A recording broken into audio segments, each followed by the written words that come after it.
నమస్తే, నేను సిరి. ఈ మధ్యకాలంలో బాలకృష్ణ గారి సినిమాలు వస్తుంటే, ఆయన షోస్ వస్తుంటే, ఆయన ఎనర్జీతోని మనం ఎక్కడ కూడా సరిపోం అనిపిస్తుంది.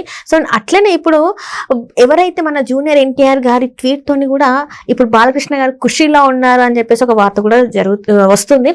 ఎందుకు అంటే బాలకృష్ణ గారికి అయితే పద్మభూషణ్ అవార్డు అయితే రావడం జరిగింది.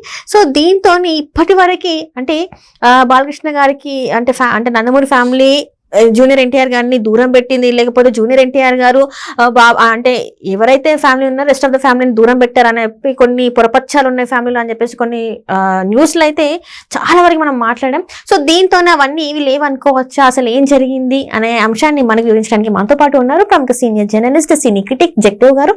నమస్కారం సార్. నమస్తే సార్. చాలా రోజుల నుంచి ఏంటంటే అసలు నందమూరి ఫ్యామిలీలో ఏం జరుగుతుంది అంటే జూనియర్ ఎన్టీఆర్ వర్సెస్ బాలకృష్ణ గారు అన్నట్టు కొన్నిసార్లు, బాలకృష్ణ గారు వర్సెస్ జూనియర్ ఎన్టీఆర్ గారు అని కొన్నిసార్లు, వీళ్ళిద్దరికి అసలు పడని కొంతమంది, అసలు ఫ్యామిలీస్ అసలు మాట్లాడుకోవని కొంతమంది, దీని మీద డిబేట్లు కూడా జరిగాయి చాలాసార్లు.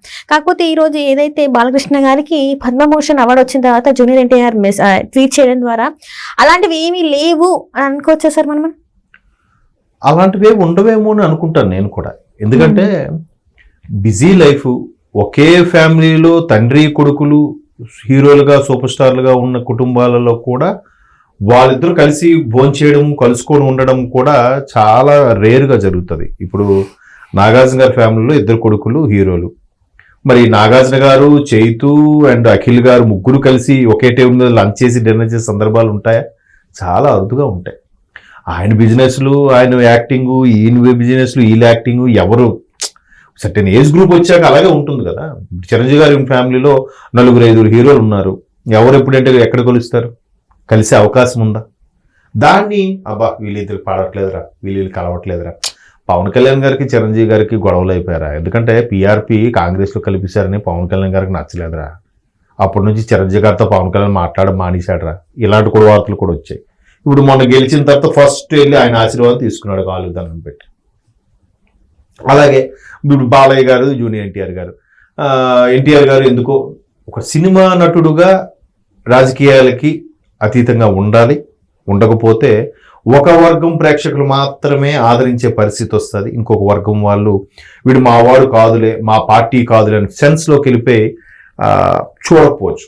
ఎవరో రేరుగా ఒక పవన్ కళ్యాణ్ లాంటి సూపర్ స్టార్లకే అన్ని వర్గాల వారు చేరుతారేమో, కానీ దానికి కూడా కొంత వ్యతిరేకత వచ్చేసిందిగా. ఆయన ఇప్పుడైతే జనసేన, టీడీపీ ఫేవర్గా ఉన్నారో వైసీపీలో ఒక వర్గం వాళ్ళకి ఆయన నచ్చలేదుగా. ఇది అంత ఇమేజ్ ఏంటి, వీళ్ళందరిలాగా అంత డ్యాన్సులు చేయరు, ఫైట్లు చేయరు, కానీ బట్ పవన్ కళ్యాణ్ గారి ఇమేజ్ ఎవరితో సరిపెట్టలేం కదా. ఆయన ఎవరితోనూ పోల్చలేము. ఆయనే చెప్తాను, నేను పెద్ద డ్యాన్సులు ఫైట్లు అంత చేయను, అన్నయ్య గారు అంత పెద్ద స్టార్ని కాదు, కానీ ఏదో అలా సినిమాలోకి వచ్చేసానని చెప్తాడు ఆయన. సో అంటే ఆయన ఇమేజ్ అది అంతే. ఆయన అలా ఒక కోట నిర్మించుకున్నాడు ఆయన వ్యక్తిత్వంతో, ఆయన మానవత్వంతో. సో అట్లాగా ఇప్పుడు ఎన్టీఆర్ గారు ఆయన మీద ప్రొడ్యూస్ చేసేవాళ్ళు, ఆయన సినిమాలు తీసేవారు, కొన్ని కోట్ల రూపాయల టర్న్ ఓవర్ జరిగినప్పుడు అరే ఎన్టీఆర్ వైసీపీకి ఫేవర్ కాదురా, టీడీపీకి ఫేవర్ రా, జనసేనకి ఫేవర్ కాదురా, కాంగ్రెస్కి ఫేవర్ రా, ఇలా రకరకాల ఎవరు మట్టి వాళ్ళు ఏదో అని మాట వరకు చెప్తున్నా. అలా అనుకోని ఒక వర్గం వాళ్ళు చూడకపోతే అంత మీద ఇప్పుడు ఆయన సినిమా మీద 100 కోట్లు పెడితే ఇంకో 100 కోట్లు రావాలని కదా ప్రొడ్యూస్ పెడతాడు. అంత ఇమేజ్ ఉన్న హీరో కూడా కదా, జూనియర్ సూపర్ స్టార్ కదా ఎన్టీఆర్ గారు. మన తెలుగు స్టార్స్లో, తెలుగు ఏంటి ఇవాళ ఇండియన్ స్టార్స్లో టాప్ 10లో లెక్క పెడితే ఎన్టీఆర్ గారు ఒక ప్లేస్ ఉంటుంది, అవునా కదా. సో అట్లాంటి ఎన్టీఆర్ గారు ఎందుకో రాజకీయాలు ఎక్కడ టీడీపీకి సంబంధించి మాట్లాడలేదని, లేదా బాలయ్య గారికి సపోర్టివ్గా మాట్లాడలేదని రకరకాల విమర్శలు వచ్చాయి. అందుకే వీళ్ళు దూరంగా పెట్టారు. హరికృష్ణ గారు చనిపోయిన తర్వాత వాళ్ళకి వీళ్ళకి రాకపోకలు బంద్, ఇవన్నీ ఏదో పక్క నుండి చూసినట్టుగా సోషల్ మీడియాలో కళ్ళ రకరకాలుగా వచ్చాయి. వీటన్నిటికీ నిజం అనిపించేలాగా ఆద్యం పోస్తూ ఈ మధ్యకాలంలో వచ్చిన ఆహాలో వచ్చే అన్స్టాపబుల్ సీజన్ 4 నడుస్తుంది. ఇప్పుడు ఈ 4 వరకు కూడా ఎంతమంది హీరోలు వచ్చారు, కానీ ఎన్టీఆర్ గారు గెస్ట్గా రాలేదు. ఎన్టీఆర్ గెస్ట్ రాలేదమ్మా. అందుకే బాలయ్య బాబు మొన్న ఒక ఆయన చెప్తున్నాడు, ఏంటండి ఎన్టీఆర్ గారు రాలేదు అని అడిగాడు ఒక ఫ్రెండ్. అడిగితే నేను పక్క నుంచి వింటున్నా, నేనేం అడగలే. అడిగితే అది ముందు ఒప్పందం కదా, అసలు అన్స్టాపుల్కి ఎన్టీఆర్ రాకూడదు, అలా వస్తేనే, అలా అయితేనే బాలయ్య బాబు యాక్ట్ చేస్తానన్న ప్రోగ్రామ్ కి హోస్టింగ్ చేస్తానన్నాడు అని. ఇది బయటికి కూడా వచ్చింది సరే ఈ వార్త. అదే అంటాను, నేను నాకు డౌట్ ఏం పెట్టాడు నిజమా పక్కన నుంచి నిజమా అన్నయ్య అని అడుగుతున్నాడు ఆయన. అంటాడు అవును రా అందుకే ఎన్టీఆర్ రాలేదు ఎంతవరకు అన్నాడు. అమ్మ ప్రేక్షకులు ఎలా ఆలోచిస్తారా, కుదరలేదు. ఇప్పుడు రామ్ చరణ్ ఇప్పుడు వచ్చాడు 4వ సీజన్ వచ్చాడు, మరి ముందే రావచ్చుగా. చిరంజీవి గారి కుటుంబానికి పడదని అప్పుడు కూడా వార్తలు వచ్చాయిగా, మరి వచ్చాడుగా. మాట వరుసగా చెప్తున్నా. ఇప్పుడు ఇంక దీన్ని చాలదన్నట్టు దీని మీద ఇంకొక అడ్వాంటేజ్ ప్లాన్ కూడా చెప్తా. మొన్న బాబీ కొల్లి డైరెక్టర్ బాబీ వచ్చారు గెస్ట్ గా. డాకు మహారాజ్ ప్రమోషన్ లో భాగం బాబీ, తర్వాత తమన్, తర్వాత మన నాగవంశీ గారు వచ్చారు. వస్తే బాబీ గారు గత సినిమాలు చేసినవన్నీ కూడా ఒక్కొక్కరి గురించి మీరు చేశారు కదా అని అడిగారు. ఏది పవన్ కళ్యాణ్ గారి గురించో లేదంటే చిరంజీవి గారి గురించో, ఏది వాల్తేరు వేరే అని. మరి వెంటనే పక్క నుంచి మా బ్రదర్ మా కజిన్ ఇంట్లో చూస్తున్నాం, మా తమ్ముడు అడిగారు అనమాట. అనే మరి జైలు అవకోస్ కూడా బాబీ కదా, దాని గురించి ఎందుకు అడగలేదు బాలయ్య అని. అంటే వెంటనే పక్క నుంచి ఇంకో మా తమ్ముడు ఫ్రెండ్ లేదనే చెప్పాడు కదా, అసలు ఎన్టీఆర్ టాపిక్ వస్తే అసలు మాట్లాడని బాలయ్య అన్నారట, అందుకే ఆ సినిమా గురించి అడగలేదని. అంటే నిజమే కదా అనిపించింది నాకు కూడా. అంటే జనాలు ఒక ఊహల్ని, జనాల్లో ఒక వాళ్ళు అర్థమైన దాన్ని రుద్దేస్తారు వాళ్ళ రిలేషన్స్ మీద. బాలయ్య గారికి ఎన్టీఆర్కి పడట్లేదు. సో ఇవి అంటే ఇన్ని రకాల ఎగ్జాంపుల్స్, ఇన్ని రకాల వార్తలు, పుకార్లు, షికార్లు చేస్తుంటే జనాలు అంటే ఎంతో కొంత ఇండస్ట్రీలో సన్నిహితమైన మిత్రులు ఉన్నారు, వాళ్ళ ద్వారా తెలుసుకున్నది బట్టే నేను అవునా అంటే ఏమోరా మనకేం తెలుస్తుంది, జనరల్గా రిలేషన్స్ అన్నాక చిన్న చిన్నగా పట్టింపులు ఉంటాయి కానీ మరీ ఎడమోహం పెడమోహంలా ఏం ఉండవులేరా అనేసి అన్నారు కొంతమంది వాస్తవం అనే వాళ్ళు కూడా ఉన్నారు.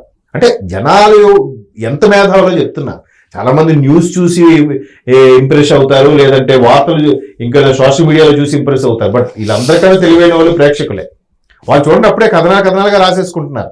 ఇటువంటి నేపథ్యంలో మొన్న జూనియర్ ఎన్టీఆర్ బాలబాబాయ్కి ఆర్థిక శుభాకాంక్షలు ప్రత్యేకంగా అన్నట్టు పెట్టారు, పద్మభూషణుడు బాలయ్యకి.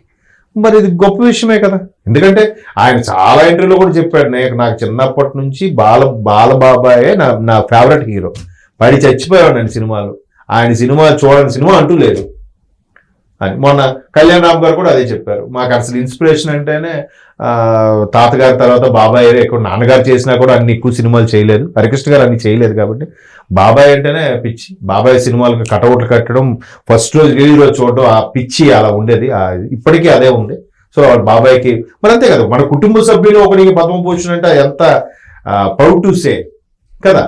సో అట్లాంటి సందర్భంలో ఎన్టీఆర్ ట్వీట్ చేశారు బాబాయ్కి, బాలబాబాయ్కి. ఎందుకంటే అలా అనుకుంటే కథానాయకుడు, మహానాయకుడు ఎన్టీఆర్ గారు జీవిత చరిత్ర ఆధారంగా బాలయ్య గారు షూట్ తీసినప్పుడు దానికి గెస్ట్ గా ఎన్టీఆర్ వచ్చి మాట్లాడారు కదా. కాబట్టి చిన్న చిత్తగా పొరపచ్చాలు ఉంటాయి కానీ అవి మరీ ఎడమోహం పెడమోహం అయిపోయి ప్రేక్షకులు అనుకునేంత స్థాయిలో ఉండవని నా అభిప్రాయం. బట్ ప్రేక్షకులు చెప్పే రీజన్స్ కూడా కరెక్ట్ గా సింక్ అయ్యేలా ఉంటాయి. Right sir, right. Thank you so much sir. Thanks.